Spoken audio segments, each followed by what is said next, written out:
Praise the Lord. आप सबको जय मसीह की। मैं परमेश्वर का धन्यवाद देता हूँ आज की सुबह दिखाने के लिए, और एक और दिन परमेश्वर ने दिखाया, उसका हम अनगिनत बार धन्यवाद करें। मैं आपका दोस्त पास्टर राज मसी एक और संदेश लेकर आपके सम्मुख उपस्थित हूँ, और मैं आपसे गुजारिश करता हूँ कि पूरे वीडियो को देखिए और मेरे इस चैनल को सब्सक्राइब कीजिए, बेल आइकन को दबाइए ताकि नोटिफिकेशन आपके पास पहुँचे और नया वीडियो बिना व्यवधान के आपके पास पहुँच सके। धन्यवाद देता हूँ आपके स्नेह के लिए, आपके प्रेम के लिए, क्योंकि आज मेरे सब्सक्राइबर जो हैं वो 32,000 से ज़्यादा हो चुके हैं। मैं आप सबका ही हृदय से धन्यवादी हूँ, और मैं गुजारिश करता हूँ कि और भी लोगों को हमारे साथ जोड़िए, ताकि जो वचन परमेश्वर हमें देता है, जो न्यूज़ हमारे पास आती हैं, वो सब लोग जान सकें। Praise the Lord. तो आइए आज के वचन को शुरू करने से पहले एक छोटी सी प्रार्थना करेंगे। प्रभु जी, हम धन्यवाद देते हैं आज के सुंदर समय के लिए जो तूने दिया है। प्रभु जी, मैं विनती करता हूँ प्रभु जी, मेरे होठों को, मेरे दिल दिमाग को छूकर ब्लेस कर प्रभु। मेरी आत्मा, मेरा शरीर तेरे ही कब्जे में रहे, ताकि बोलने वाला मनुष्य नहीं बल्कि तेरा आत्मा हो। प्रभु जी, जो भी इस वचन में गुण भेद की बातें छिपी हैं, वो प्रभु जी प्रकट करने में मेरी मदद सहायता करना। प्रभु जी, जितने भी लोग इस वचन को सुन रहे हैं, देख रहे हैं, उन सब पर प्रभु मैं तेरी आशीष बोलता हूँ। प्रभु जी, हर एक जन को आशीषित कर, हर एक की दुख, बीमारी, चिंता, परेशानियों को अपने सामर्थ्य नाम के द्वारा दूर कर। धन्यवाद देता हूँ प्रभु, तूने मेरी इस प्रार्थना को भी सुन लिया। प्रभु यीशु के नाम से मांगता हूँ, आमीन। Praise the Lord. तो आप सबको एक नए संदेश के साथ मैं इनवाइट करता हूं कि आप इस संदेश को सुने। और संदेश में जाने से पहले मैं एक बार फिर से आपसे गुजारिश करता हूं कि यदि आप प्रार्थना करवाना चाहते हैं तो कमेंट सेक्शन में ज़रूर लिखिए, अपने विषय लिखिए।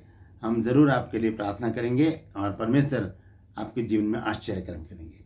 Praise the Lord. तो आज का जो विषय है वो बच्चों के विषय में है कि हम अपने बच्चों को क्या सिखा रहे हैं, हम अपने बच्चों की परवरिश कैसे कर रहे हैं। एक वचन है नीति वचन और उसका 22 अध्याय और उसका 6 पद। यहाँ पर इस प्रकार से लिखा है कि लड़के को शिक्षा उसी मार्ग की दे जिसमें उसको चलना चाहिए, और वह बुढ़ापे में भी उससे ना हटेगा। लिखा है कि लड़के को शिक्षा, यानी कि बच्चों को हम उसी मार्ग की शिक्षा दें जिस पर उनको चलना चाहिए, और वो बुढ़ापे में भी उससे नहीं हटेगा। यदि हम उसे IAS बनाना चाहते हैं बच्चे को, या हम उसे पुलिस ऑफिसर बनाना चाहते हैं, डॉक्टर्स बनाना चाहते हैं, इंजीनियर बनाना चाहते हैं, तो हम उसी सब्जेक्ट में उसको हम आगे बढ़ाते हैं और उसकी पढ़ाई में उसकी मदद सहायता करते हैं। इसी तरह से ये दूसरा क्षेत्र जो है, संसार में रहने का जो तरीका है मनुष्य का, वो भी परमेश्वर का वचन हमें बताता है।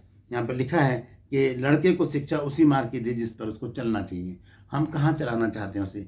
अगर हम उसे घर का अच्छा सदस्य बनाना चाहते हैं, कलीसिया का अच्छा सदस्य बनाना चाहते हैं, या देश का अच्छा नागरिक बनाना चाहते हैं, तो हम उसे वैसी ही शिक्षा देंगे।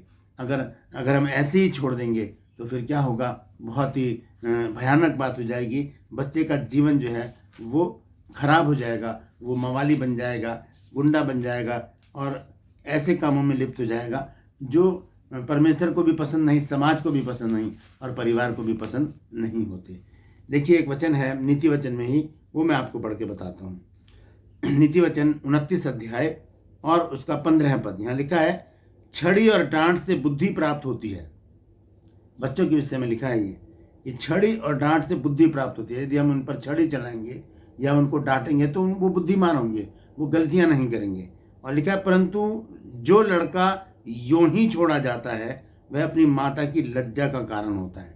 जो हम यूं ही छोड़ देते हैं, कई बार परिवारों में देखा जाता है कि बच्चे जरा सी शैतानी कर रहे हैं, शोर मचा रहे हैं, तो हम उनको क्या करते हैं, उनको मोबाइल पकड़ा देते हैं कि ये मोबाइल पकड़, अब यहाँ पे चुपचाप से बैठ के अपने मोबाइल देखता रहे।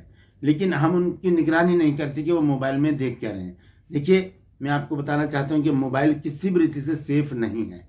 मोबाइल में बहुत गंदगी भी है, और एक क्लिक, क्योंकि बहुत सारे एडवर्टाइजमेंट भी आ जाते हैं और ऐप वाले बहुत कुछ अपना भेज देते हैं, और एक क्लिक अगर बच्चे ने गलत कर दिया और वो साइट खुल गई जहाँ पर गंदगी है, तो उस बच्चे का जीवन बर्बाद हो जाएगा, उसके दिमाग में गंदगी आ जाएगी, और फिर उसको संभालना बहुत मुश्किल काम हो जाएगा।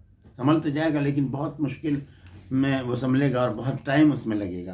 तो बहुत सावधानी से बच्चों के साथ जीवन निर्वाह करने की ज़रूरत है, हर एक पेरेंट्स को, माता पिता को, बड़ों को। तो यहाँ पर लिखा है कि परंतु जो लड़का यूं ही छोड़ा जाता है वह अपनी माता की लज्जा का कारण होता है। तो किस प्रकार से हम अपने बच्चों को शिक्षा दें, ये व्यवस्था विवरण की पुस्तक हमें बताती है 6 अध्याय में। यहाँ लिखा है 4 आयत से मैं पढ़ूंगा और उसके 9 आयत तक।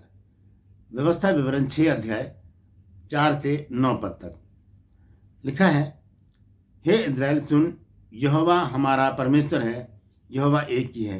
तू अपने परमेश्वर यहोवा से अपने सारे मन और सारे जीव और सारी शक्ति के साथ प्रेम रखना, और ये आज्ञाएं जो मैं आज तुझको सुनाता हूँ वे तेरे मन में बनी रहें। देखिए, जो चीज़ हमारे पास होगी वही हम अपने बच्चों को दे सकते हैं।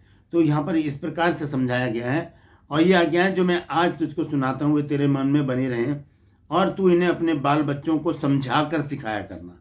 समझा कर सिखाना, ये नहीं कि चलो बच्चों प्रार्थना कर लो। प्रार्थना क्या करेंगे, वो छोटा सा कुछ बोलेंगे फिर बंद कर देंगे, वो बाइबल कितना पढ़ेंगे, एक वचन पढ़ के बंद कर देंगे। ज़रूरी है उनके साथ बैठना, उनको समझाया जाना, इसका मतलब ये है, इसका मतलब ये अच्छा है, ये बुरा है, यहाँ जाना है, यहाँ नहीं जाना, ये करना है, ये नहीं करना।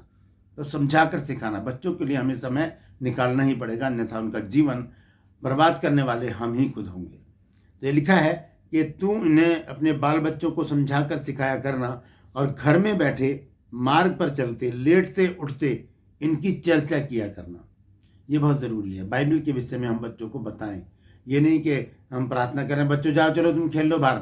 नहीं, बच्चों को अपने साथ बैठाएं, उनको सिखाएं, बच्चे को खोलना सिखाएं, बाइबल पढ़ना सिखाएं, प्रार्थना करना सिखाएं, ताकि वो चर्च के अच्छे सदस्य बन सकें, घर के अच्छे सदस्य बन सकें, और देश के अच्छे नागरिक भी बन सकें। और आगे लिखा है, और इन्हें अपने हाथ की चिन्हानी करके बांधना, और ये तेरी आंखों के बीच में टीके का काम दे। 7 आयत जो है उस पर मैं जोर दूंगा। यहाँ लिखा है, और तू इन्हें अपने बाल बच्चों को समझा कर सिखाया करना, और घर में बैठे, मार्ग पर चलते, लेटते उठते इनकी चर्चा किया करना। तो ये बहुत ज़रूरी है कि बाइबल की बातें हम बच्चों के साथ करें, उनकी अच्छी परवरिश करें, क्योंकि बच्चे जो हैं वो परमेश्वर की दी हुई हमें एक देन है, एक गिफ्ट है। और उसके विषय में यहेजकेल नबी की पुस्तक में लिखा है 16 अध्याय और उसके 20 पद में। देखिए वहाँ पर क्या लिखा है। यहाँ पर इस प्रकार से लिखा है, फिर तूने अपने पुत्र पुत्रियां लेकर जिन्हें तूने मेरे लिए जन्म दिया, उन मूर्तों को नैवेद्य करके चढ़ाई। क्या तेरा व्यभिचार ऐसी छोटी बात थी? क्या करते हैं हम? परमेश्वर ने कहा है कि जो बच्चे तूने मेरे लिए जन्माए हैं, मेरे लिए, परमेश्वर कहता है कि ये बच्चे मेरे हैं, तो हम उनकी परवरिश करते हैं परमेश्वर के लिए। हमारे बाप दादाओं ने हमारी परवरिश करी परमेश्वर के लिए, हम अपने बच्चों की परवरिश करें परमेश्वर के लिए, वो अपने बच्चों की परवरिश करेंगे परमेश्वर के लिए। तो बच्चे जो है वो परमेश्वर का एक भाग है हमारे लिए। भजन संहिता 127 में लिखा है कि देखो लड़के यहोवा का दिया हुआ भाग हैं। तो ये हिस्सा परमेश्वर ने हमको दिया है, हम इसकी कदर करें, इनको अच्छी शिक्षा दें, और हो सके जितना हो सके हम मोबाइल से छोटे बच्चों को दूर रखें, क्योंकि एक ही क्लिक से सारी कहानी खराब हो सकती है।